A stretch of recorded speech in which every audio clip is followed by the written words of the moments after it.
Previously on JP Zilla, the MCU has been thrust into the Ultraverse, and as a result, Captain Marvel was killed by an Ultraman while she was fighting for the Kree invaders. Iron Man has access to more powerful technology in this universe because of the SSSP and other organizations like them, and so he builds a stronger Iron Man suit, but also causes more damage in his battle with Obadiah Stane, meaning he does not take responsibility for his identity. So there's no famous I am Iron Man line. In Thor, Ultraman shows up to destroy the Destroyer, that iron golem thing sent by Loki, before Thor has a chance to sacrifice himself for his friends, meaning Thor never becomes worthy, and that he's probably living a much happier life because of it. So once again, Ultraman comes out on top as a hero. What negative effects will this have on Asgard? Well, let's see. Ultraman helped the Avengers fight off the Chitauri invasion of New York in 2012, and left the Earth hoping that it was safe in the Avengers' hands. As for Thor the Dark World, whether or not it is Jane who awakens the Ether, otherwise known as the Reality Stone, someone likely will, so the Dark Elves come to Earth anyway. Thor isn't there to stop them, but you know who is? Everyone's favorite alien executioner, Ultraman. Needless to say, the Dark Elves don't stand a chance, even their drug-enhanced Berserker, so it's another victory for Earth. Going back to Iron Man 3 still happens because Tony starts investigating the 10 Rings and the Extremis cases, but because he's packing so much more firepower in the form of mid-year technology, it's much easier for him to show Aldrich Killian a lesson this time around.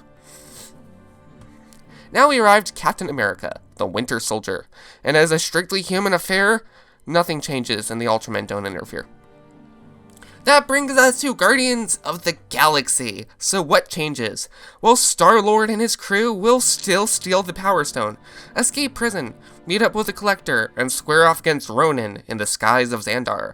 But this time, Ultraman joins the Battle of Xandar. This doesn't really change much, except that Star-Lord likely wouldn't have had to use the Power Stone, and so the Xandarians likely wouldn't be prompted to test his DNA and tell him that he isn't completely human. But since he would undoubtedly still find out in Guardians of the Galaxy 2 anyway, that isn't that big a deal. Guardians of the Galaxy 2 proceeds the same way as well, only with the Ultramen scrambling to stop Ego's expansion across the universe. It is likely that millions or billions of lives across the galaxy would be saved because of the Ultramen's collective effort to stop the expansion of Ego, but it is highly unlikely they would be able to pinpoint the origin or mastermind of this calamity. So Star-Lord is left to face his father alone, and still comes out on top. Age of Ultron proceeds as it had in the original MCU timeline, with the only difference being the creation of a stronger Ultron and Vision. That also means that each Ultron drone is now also substantially stronger, so unfortunately Hawkeye and Black Widow die along with Quicksilver. But the Hulk, Captain America, Iron Man, Vision, and Wanda, who now grows stronger and accesses even more of her power than before, perhaps even reaching a premature full potential state, because of the increased stress of seeing everyone and her brother die as well as being in a much more severe danger than before, all survive. Oh, and there's Ant-Man. Yeah, it's unlikely that Ultraman would even see him, much less interfere with the plot. The Yellow Jacket would be stronger than before because of the technology the SSSP pioneered though, but I can only imagine that a government agent of the Ant-Man's caliber in the Ultraverse would be equipped with a spider shot at the very least though, so it balances out. The only difference is that Ant-Man has a gun now, and a really powerful one at that. What about Captain America Civil War? Well, the landscape of the Civil War has been completely changed now thanks to the presence of the Ultramen. First of all, let's tally up the sides. On Captain America's side, we have Wanda, Ant-Man with a gun, the Winter Soldier, and Falcon. Remember, Hawkeye's dead now, so that's one less for Cap. What about Team Iron Man? Well, we have Spider-Man, whose suit, in spite of being in an era of advanced technology, is still the same because Stark didn't want to give him the big guns until after Spider-Man Homecoming. Black Panther, whose suit is also the same because Wakanda was already relatively advanced and closed off to the rest of society anyway. Vision, who had received a substantial upgrade to his original timeline counterpart through SSSP technology, and War Machine, who also received a substantial upgrade for the same reason. When you look at it, both parties basically balance each other out with the loss of one teammate and the upgrade of others. The only thing that changes is when Iron Man tries to kill Bucky at the end of the timeline. because this time, he's successful. Captain America would probably snap after seeing Tony kill Bucky and go all out on Iron Man, but even then, he doesn't stack up. Iron Man would easily be able to subdue Captain America, but unlike Bucky, I don't think Iron Man would go so far as to kill Steve Rogers. Unfortunately, Bucky's death means one less hero to fight against Thanos, and while these non-superpowered characters, minus the cool robot arm that Bucky has, seem like small losses power-wise, they will begin to stack up when it comes time to fight Thanos. The movie Black Panther remains exactly the same, nothing more to be said. In spite of the advanced technology in the Ultraverse, Spider-Man Homecoming also remains exactly the same, because while the Vulture and his crew were certainly tech-hungry, they only had access to Chitauri technology, and likely would never have been able to get their hands on SSSP-based weaponry the way Stark as a contract developer for the government was. Doctor Strange doesn't really change either, because while Dormammu would certainly attract the Ultraman's attention, he never actually shows up on Earth, and that whole situation is dealt with rather covertly in the wizarding world. Well, what about Thor Ragnarok? This is where things change significantly. It's highly unlikely anything Loki did caused Odin to die, so Odin still dies of old age, even though Loki was never freed from his prison by Thor because that whole situation was handled by Ultraman. Hela still awakens, but because it is an internal affair between Asgardians, the Ultraman wouldn't likely be inclined to interfere. At least not yet. Hela becomes the Dark Queen of Asgard with no one to oppose her. Remember, not even Loki was let out of prison in Thor 2, so even if he were inclined to do so in this timeline, he still couldn't. And she continues her campaign across the 9 realms.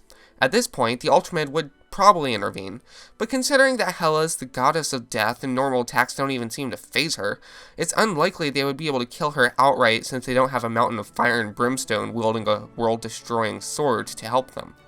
That means that those Asgardians would be restrained to their own realm by the Ultramen. Hela herself would remain their queen, unchallenged and unchecked, and Asgard would be ruled by darkness for perhaps the rest of eternity. On the bright side, that means the Tesseract is safely guarded by a death goddess, so Thanos wouldn't be able to get his hands on it, at least not by conventional means. Also, don't forget that the Hulk would have still flown the Quinjet into space, so with no Thor to get him out of his gladiatorial vacation, Hulk would have likely continued to serve as Jeff Goldblum's, the Grandmaster's, champion for the foreseeable future, which means that the Avengers lose one of their best powerhouses right before the Thanos fight. At this point comes an entirely new adventure, undocumented by the movies, because this time it is for the Guardians of the Galaxy to embark on. Remember when I said that Thanos wouldn't be able to get his hands on the Tesseract because of Hela? Well, that's not entirely true. He just has to go about it in a different way. And fortunately for him, the best group of thieves in the entire galaxy had just become available. Under the false name Hideous, Thanos hires the Guardians of the Galaxy to rob the most dangerous woman in the galaxy, Hela. Of course, the Guardians, especially Rocket, being absolute thrill junkies, decide to take on the job. At this point in the story, Asgard is a hellscape, a dystopian nightmare where the dead roam the streets as taskmasters, and there are gruesome warnings against dissent at every corner. This job will be especially difficult because the only people allowed into the castle are the dead under Hela's control and the Executioner. Fortunately for the Guardians of the Galaxy, years of being the gruesome and cruel instrument of tyranny had changed Executioner into a rebellious man who would rather die than live as Hela's pet murderer. We already see that the Executioner was ready to rebel only a few days into Hela's reign in Thor Ragnarok, so it's likely that by this point he would be helping run an entire rebel faction right under Hela's nose. The Guardians would use the Executioner to steal the Tesseract, but Hela would catch on and confront the Executioner. A fight ensues, and the rest of the Guardians join in to bail out their newfound friend. The fight basically boils down to Peter against Hela. While Peter Quill would not be able to win by any conventional means, he is not a conventional man. And it just happens that he has another Infinity Stone in his possession, the freshly stolen Tesseract. In a last-ditch effort, Peter is able to use it to transport Hela to Vormir, just like the Red Skull did to himself on accident. There, she relieves the Red Skull of his duty, and is forced in servitude to the Soul Stone. Asgard is free after years of cruel servitude, And at the same time, Ragnarok also did not come to pass. So at least one good thing came out of the Ultraman's intervention. Peter Quill is hailed as a hero after having confronted a god for a second time, and leaves Asgard with his ego a little bigger than it was before. Just then, they are intercepted by Sanctuary 2, Thanos' own flagship. Thanos then targets Asgard with the ultimatum that he would destroy it unless they willingly hand the Tesseract over. With his hand forced, Quill does what he asks, but Thanos refuses to let Gamora leave because she knows where the Soul Stone is. Peter, Drax, and Rocket try to fight Thanos, who just knocks them out and shoves them back in their ship, setting it on a course back to Asgard.